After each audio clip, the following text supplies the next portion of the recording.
but is not seriously injured. Water authorities in many parts of the country say the rapid thaw has brought flooding on a scale seen only once every 10 years.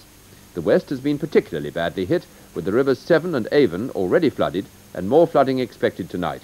Hundreds of acres of farmland are under water. Andrew Harvey is our reporter. The level of the River Severn between Tewkesbury and Gloucester has been rising all day.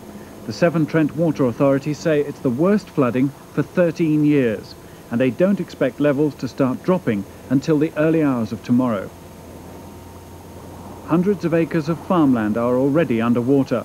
The police have warned motorists not to venture onto flooded roads unless they're sure of the depth of the water. Scores of buildings have been turned into islands near the river. The flooding has been caused not by breaches in the banks, but simply by water levels rising above them. For people in some of the worst affected villages, small boats have provided the only means of ferrying in supplies. The county's already been badly hit by snow this winter, and the cost of the thaw is now likely to run into many thousands of pounds. But any accurate assessment of the damage will have to wait until the waters finally stop rising. And that's the news for 1981. If you won't be with us on BBC2 later, the happiest possible 1982.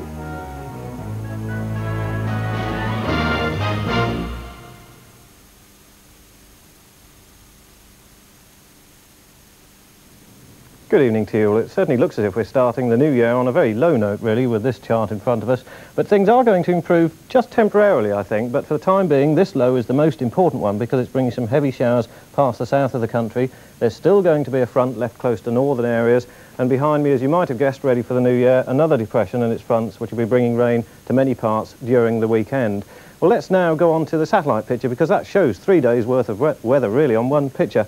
And this was taken a little while ago this evening, and you can see the low pressure area near to southwest England. That's where the heavy showers are. They're going to affect many southern parts. A lot of clear weather further north. Still some cloud left though over the far north of Scotland, and some of that cloud is going to give some persistent rain and sleet. But in the very far left of the picture, the next mass of cloud ready to bring the weather for the weekend. But so far as tonight's concerned, one thing to watch out for is a frost, because I think many places will get a frost tonight, and that's going to lead to some icy roads, so do take care if you're out and about. And not only frost, some fog patches here and there as well. And then back to the showers. I think we'll find some of those showers moving inland during tonight across the south, and that's going to add to those icy road problems. So that for tomorrow, a bright day, some welcome sunshine for northern parts, still some showers in western areas, down in the southeast, cloudy to begin with, but brightening up later. And that's it.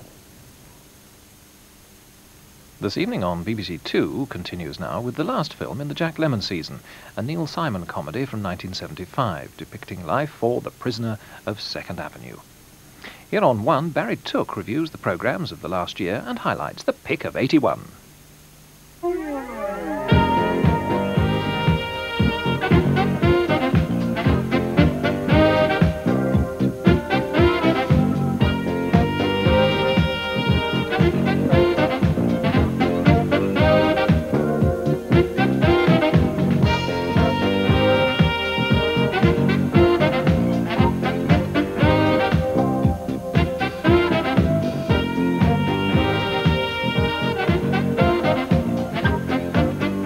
A year on television is, or should be, a reflection of the events, feelings, happenings and emotions of that year.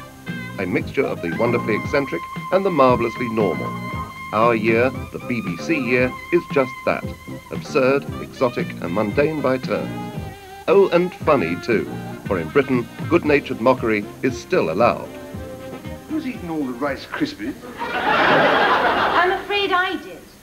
Oh, what a shame. I do love pouring my milk on them and watching them go snap, crackle and peter. Well, it's your own fault for not coming down on time. Well, it isn't easy taking a bath with 3 photographers from the Daily Star peering through the window. You really should try standing up to them. What a picture that would make.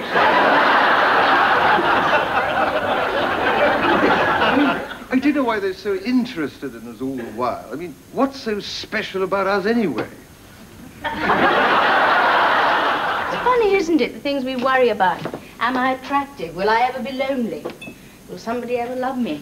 Will I need glasses? Will Danny ever wake up? Mother, why do men have to sleep all the time? Oh, it's their nature. They think logically. You see, it wears them out. Our women, our men. Oh, divorce. Morning. Name? Flower. With or without an S? Without. I've come about my divorce. Have you? Yes. It's 11:15. My solicitor told me which court it was, but I forgot. Forgotten. Typical. Flower versus Flower, court 3. Fine, thanks. Thanks very much. Children involved? Sorry? Any children involved? Yes, there's 2. Charles and Arabella. Boy and a girl. Bloody disgrace. People like you ought to be castrated. When morality and desire clash, it's going to be hell for someone. Do you think I'm stupid or what? Tim Davis's wife. She's another one you can't keep away from. And you give her presents. Dragging that up again. What presents? Those tickets. Oh, save me patience. They were spare, Maggie. I'd already offered them to 2 or 3 people. And she goes to your room. She's been seen. Oh, I see you've been setting spies on me, have you? You know me better than that. But what if somebody told her husband? What if I told him? I can assure you there's nothing you can tell Tim Davis about his wife he does not know already. He must be a fool, then. Or else he's so keen on you helping him get you to Parliament, he just doesn't care. There are some very funny people in London. They seem to think that marriage vows are just words. They seem to think that... I've had enough. Now, if you want to ruin me, it is in your power. Go ahead, get it over with, do it. But do not put on that smug, self-satisfied pharisaical attitude and preach at me, because I'll stand it no longer. Locking the husband out of the bedroom is one thing, but locking him out of the pub? Heaven forbid. But that was Rita May's theme in Playhouse. Well, we've had a meeting, like all of us, and I've been elected spokesman. And we just want you to know that if you come out now, we're quite prepared to forget all about it. Aren't we, lads? Aye. There'll be no discrimination. We wouldn't bring it up or hold it against you or out like that. Well, like, forgive and forget. Well, that's it. Come to your senses at last. Got your priorities right. Decided to put your wives before your dads. Oh, we didn't mean... See. We'd better have a meeting. I think we're getting a bit nearer. Well, Al, we've had a meeting. And as spokesperson, we'd like to say how very good it is of you men to forgive and forget like that. Most generous, in fact, considering what you poor, misunderstood men must have been going through. And there's just one more thing to say, isn't there, girls? Get stroked! Sex was very, very funny stuff in Australia in the 50s. There wasn't any. I can't convey to you just how strange it all was. How was it where you were? There was a lot of fantasizing, but not much doing. But there was a bit of heavy petting, was there? Oh, well, yes, but heavy petting was rather good. Were you warned against heavy petting? Yes. Did they say that if it went on too long, it would have serious consequences for you? Well, it'd affect your eyesight or something like that. At least. It was just amazing what people believed. I mean, there were girls who really did believe they could get pregnant by kissing. Well, then, in that being the case, then, how did you manage with your female acquaintance? I mean, how did you manage to break down Didn't kiss them. Men on men's sexual fantasies, and now women on men's sexual fantasies.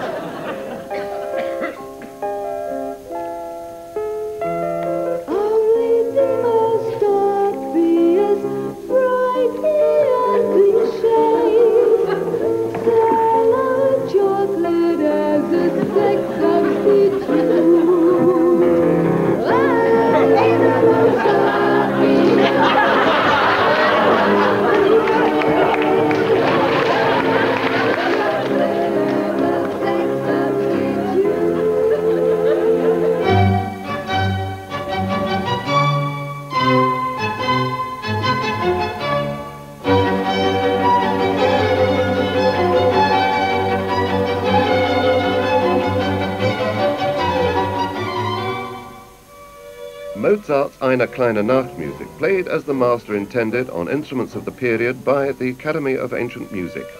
Jaap Schroeder and Christopher Hogwood take the view that to the purist, seeing the music being played is enough.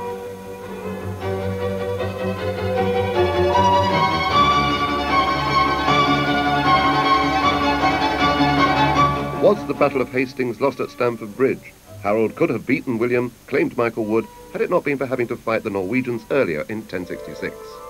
The first inkling the Norseman had of his approach was a cloud of dust on the road, and then the flash of weapons, like the sun glancing off a field of ice, the Norwegians said later. Stamford Bridge, then, was simply a road crossing in a shallow river valley with low ridges on either side.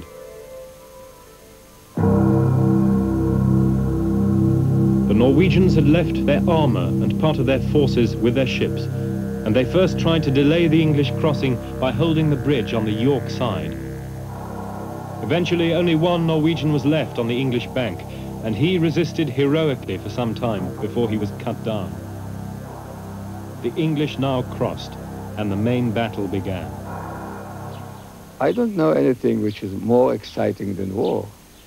Not that I recommend to make war just to get excitement, but really, when you think about life, or when I think about life, what could be more exciting? The best of the film, movie, you get excited by a movie with something on the screen, but if it's happening with you, nothing is more exciting than that. In the final stage of the war, 2,500 fanatical Japanese pilots volunteered to fly a one-way mission to certain death to destroy them.